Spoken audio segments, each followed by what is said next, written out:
Morty, answer you this. Are those Renegades guys still doing reaction videos to our our videos?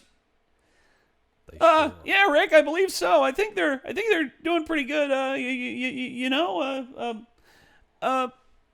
Is it a bad thing they're doing reaction videos? That all depends, Morty. Are they giving props to the original creators of the show and all that fun stuff? I believe so, Rick. Well, they're okay in my book. I won't go back in time and kill them.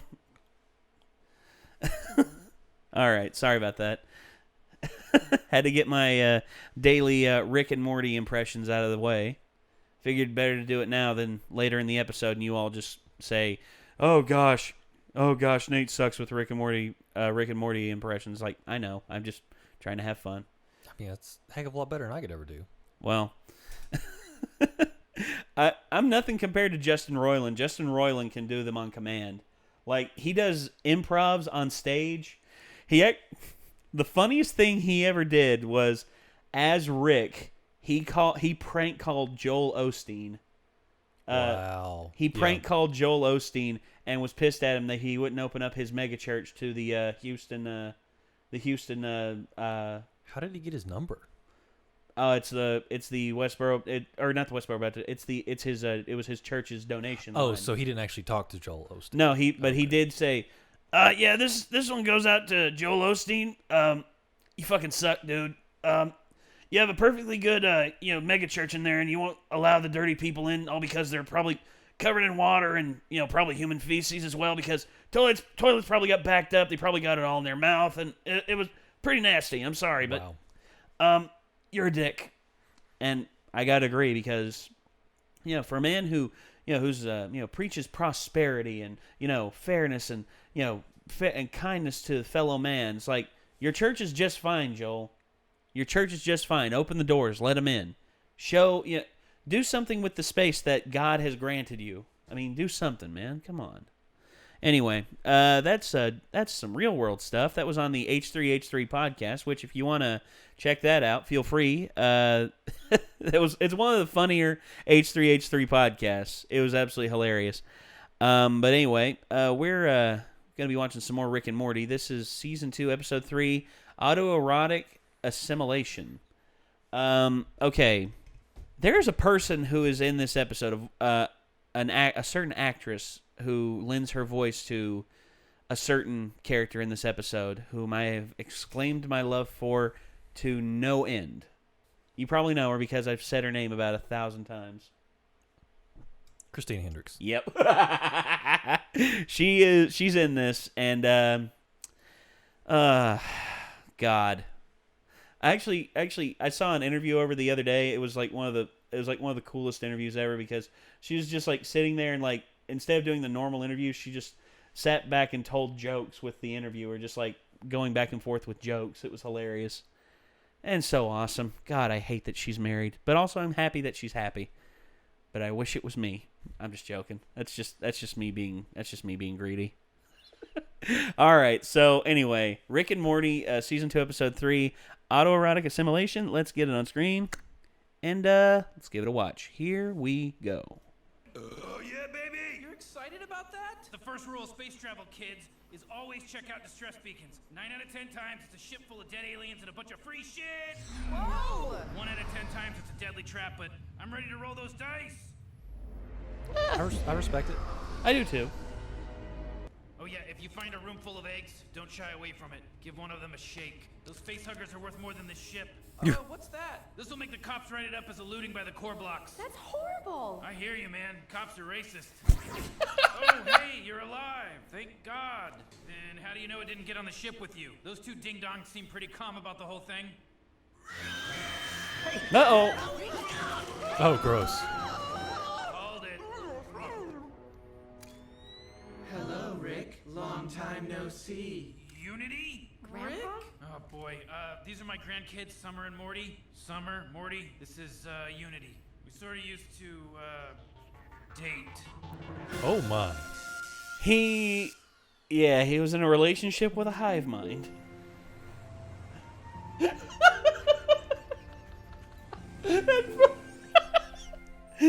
Jesus. Maybe I just missed being with a collective. Oh God. Oh, Wait, that's so stop. freaky. Hold it. Not like this. We need a hang glider and a crotchless Uncle Sam costume. And I want the entire field of your largest stadium covered end to end with naked redheads. And I want the stands packed with every man that remotely resembles my father. What?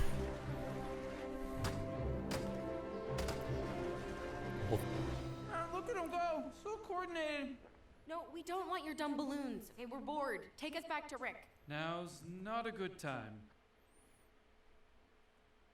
Which makes this my garage, my secret hatch, my hidden subterranean lair, and my faceless gargler. Now, are you gonna keep hating this player, or are you gonna jack my steed? Okay, you're just making I'd push him down and close him in.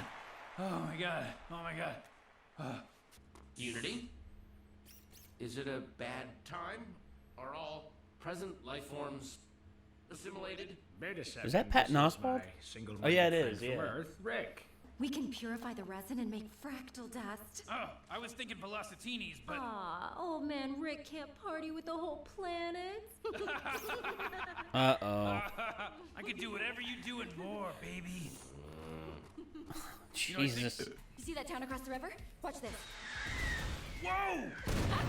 Whoa, that's not what I meant! It's okay. It's okay. I evacuated the town. Look. Hey, right here. We're fine. Okay. Oh, that was awesome! Unity, what's happening? Who's Unity? You kids have nice feet. Mind if I take a picture? Oh dear. Gross. No. Race war!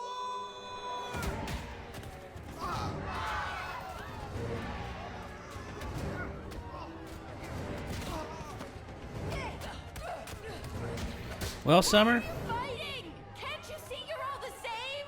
Summer. First race war, huh? Oh dear.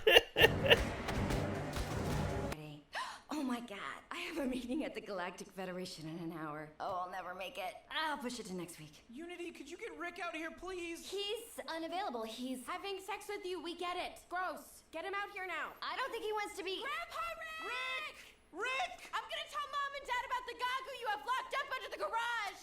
What the hell is your problem? Oh. Grandpa, we need to go home now. Fine, sheesh. Bye. But Rick, Summer's just a hyper-emotional, needy little... What's the word I'm looking for here? Human. It runs in the family. I can tolerate it, but I can't give a crap about it. Take a hike. Take care of yourself, Unity. I'm not looking for judgment, just a yes or no.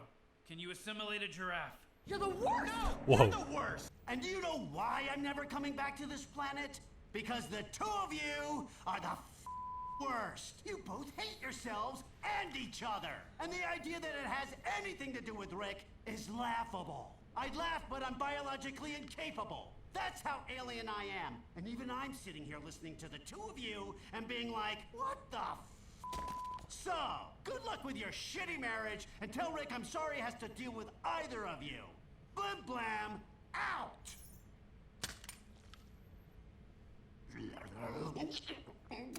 You know what? I'm taking this. Good call. How do you... What is this? Is there a slow setting? Best door ever. Jesus. Oh no. But I know how it goes with us. I lose who I am and become part of you. Because in a strange way, you're better at what I do without even trying. Yours. And nobody else's. Unity. P.S.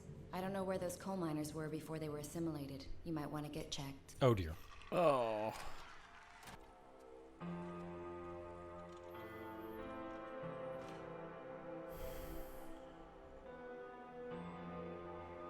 Lay it down, let me see your hand. Show me what you got. You're always talking, but you're not playing. It doesn't match your face. You see what that is? Away from this place. Can you take weird mutant thing? It's a Cronenberg. Oh. I mean, don't they all like take different forms? So. Yeah.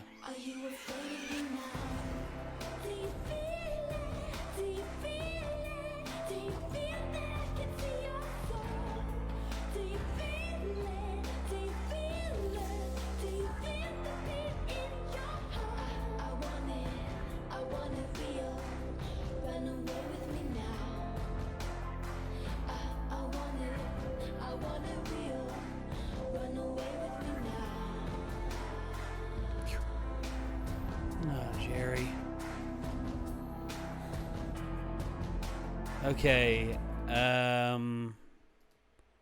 skip to the, oh, okay.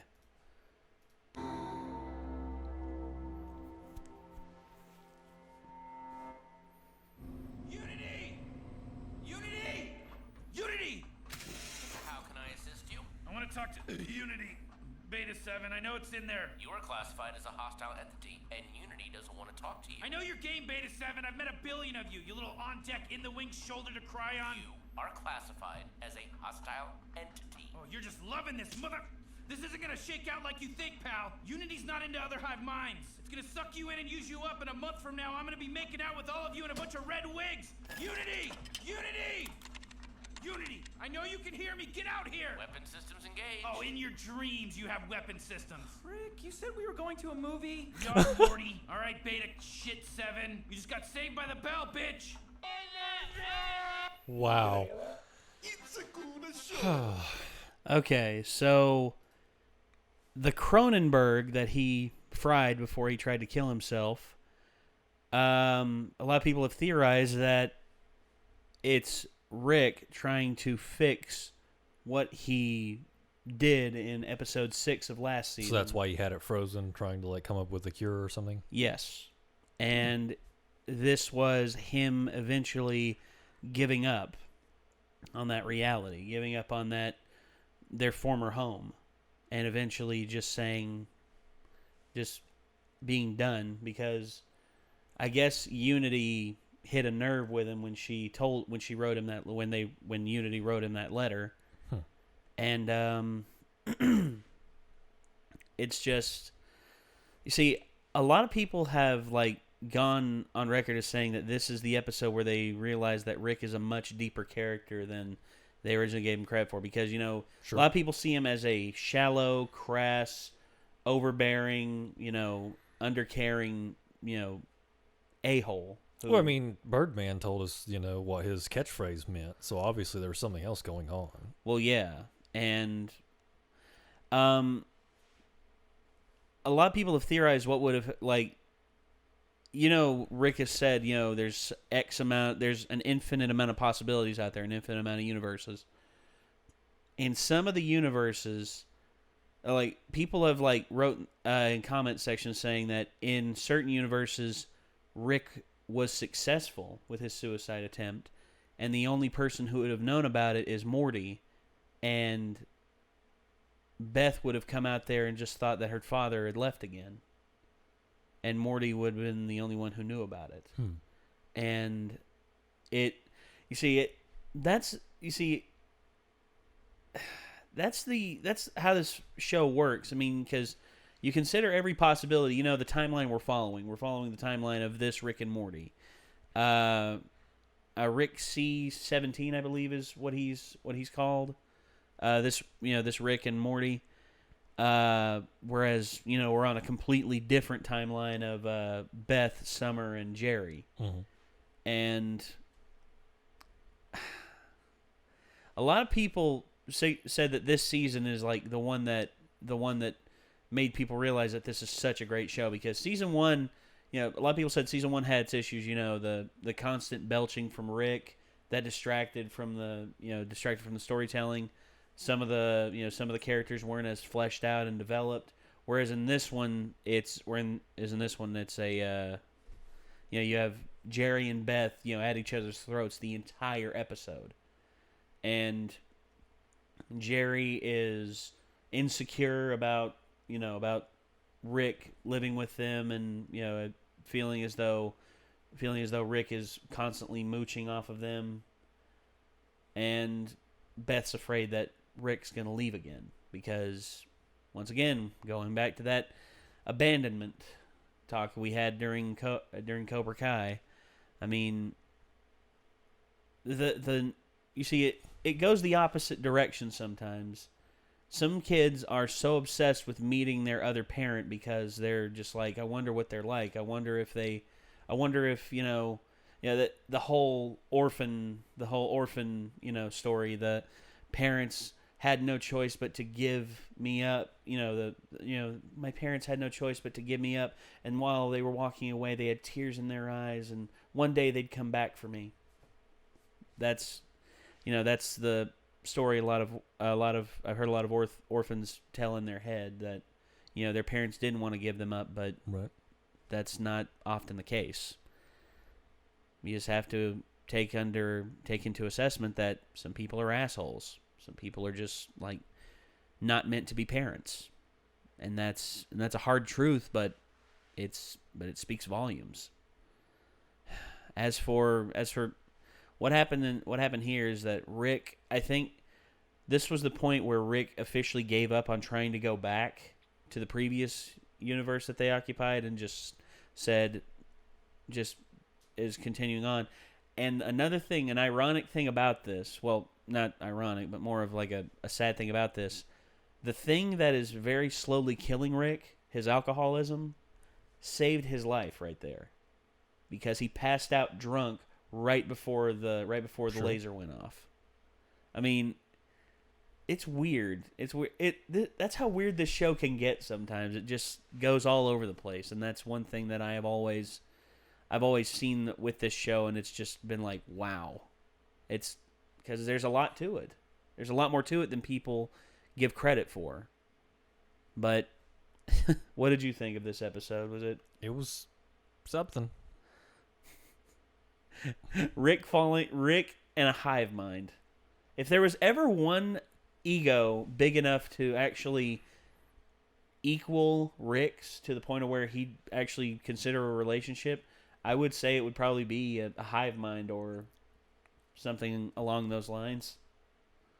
Never really would have ever seen that one coming. Yeah, I don't think I would have assumed that. Well, whoever does see what's coming with Rick, because he's still got skeletons in his closet that nobody's paid witness to or probably ever will. Sure. But honestly,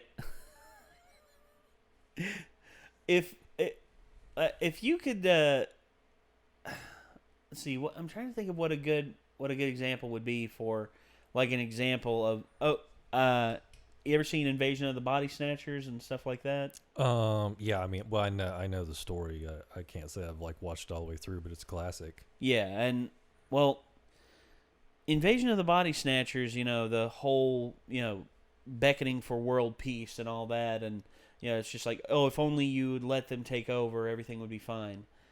We can talk about fictional science fiction scenarios and all that, but do you think humanity would benefit from a collective consciousness, of awareness of other people's problems, and kind of like how Unity is, except less control over the populace, and instead letting everyone share each other's thoughts and all that? Like, that way you can see what another person has gone through or can understand them to some degree. Maybe. That's an argument I've heard people say, that a proper hive mind could actually steer the course of a civilization to where it's utopian, but at the same time individual, which is what you see that. But once again, we're talking about perfect scenarios that are in an imagination and all that, because the real world is never as simple as we want it to make it No. in movies and TV shows. As much as people admire or I'm not going to say admire, because someone who admires Rick scares me, because Rick's not a very nice person. No. He's very self-absorbed. But a person who is like that, a person who is so self-absorbed, is a fan of Rick. I don't. Because he's the protagonist of the show. Him and Morty are the protagonists of the show, and it's weird to process just how messed up Rick is and how messed up Morty is because of his experiences with Rick. Oh yeah. It makes me wonder that just the whole case of nature versus nurture. It's just like Rick being how he is. I mean, was Rick always this so self-absorbed and so menacing, or did he eventually become this way by his experiences of going around the universe in different timelines and all that? I guess maybe that'll be a future season. Is how. Yeah, like I said, I've only seen up to the end of season 2. I haven't seen season 3. I've seen clips from season 3. I know about Pickle Rick because people wouldn't shut the hell up about Pickle Rick. I've seen some stuff about Pickle Rick, but that's about it. And I know that some guest stars for there's a certain guest star for season 3. I'm excited to see how they go with it. Danny Trejo. Oh wow. Danny Trejo is in season 3, and I'm wondering how the hell they're going to use him. But it wouldn't be funny if it was just Danny Trejo as just like a neighbor who's just like, "Hi, how are you?" I can see that. I mean, it's like Octavio and King of the Hill was basically just Danny Trejo. I mean, that's true. Oh God! All right, well that's gonna do it, ladies and gentlemen. This was Rick and Morty season 2, episode 3, autoerotic assimilation. Let us know what you think down in the comments down below. Also, if you want to see more of us, there is our Patreon and our Discord. And speaking of Patreon, if you want to see the full episode of this uninterrupted, feel free to click down below. And I guess until next time, signing off, I'm Nate. Micah. And we'll see you later, everyone. Peace out.